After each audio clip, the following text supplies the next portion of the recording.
10% ദീനുള്ളതെങ്കിൽ മഹ്ശറിന്റെ മണ്ണിലെ വിജയ ശതമാനം 10%. പരാജയമോ 90%. നിന്റെ ജീവിതത്തിൽ 50% ദീനുണ്ടെങ്കിൽ മഹ്ശറിന്റെ മണ്ണിൽ വന്ന് നിൽക്കുമ്പോ വിജയ ശതമാനം 50%. പരാജയത്തിന്റെ ശതമാനവും 50. നിന്റെ ജീവിതത്തിൽ 90% ദീനുണ്ടെങ്കിൽ മഹ്ശറിന്റെ മണ്ണിലേക്ക് കടന്നു വരുമ്പോ വിജയത്തിന്റെ ശതമാനം 90. സാധ്യതയേറുകയാണ്, സാധ്യത കൂടുകയാണ്. പരാജയത്തിന്റെ ശതമാനം കുറയുകയാണ്, 10 മാറുകയാണ്. പറഞ്ഞു വരുന്നത് പ്രിയപ്പെട്ടവരെ, മരണസമയത്ത് ചൊല്ലാനുള്ളത് മാത്രമല്ല കലിമ, ജീവിതത്തിലുടനീളം കലിമ വരണം സഹോദരാ. ജീവിതത്തിലുടനീളം ദീനിനെ അടയാളപ്പെടുത്തണേ സഹോദരാ.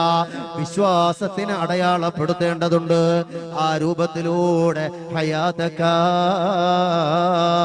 നിന്റെ മരണം നിന്നെ പിടികൂടുന്നതിന് മുമ്പ് നിന്റെ ജീവിതം നിന്നെ ധന്യമാക്കട്ടെ എന്ന് ആദരവായ നബി മുഹമ്മദ് മുസ്തഫ സല്ലല്ലാഹു അലൈഹി വഅലാ ആലിഹി വഅസ്ഹാബിഹി വസല്ലമ തങ്ങൾ പഠിപ്പിക്കുകയാ, വഇൻ കുല്ലുൽ ലമ്മാ ജമീഉൽ ലദൈനാ മുഹ്ളറൂൻ. അല്ലാഹുവിന്റെ പരമോന്നതനായ റബ്ബിന്റെ മുന്നിൽ കൊണ്ടുവന്ന് നിർത്തുന്ന ആ നിമിഷം, എന്റെ പ്രിയപ്പെട്ട സഹോദരങ്ങളെ, അതിന് മുന്നോടിയായി ഈ ജീവിതത്തിനെ ദീന് കൊണ്ട് അടയാളപ്പെടുത്താൻ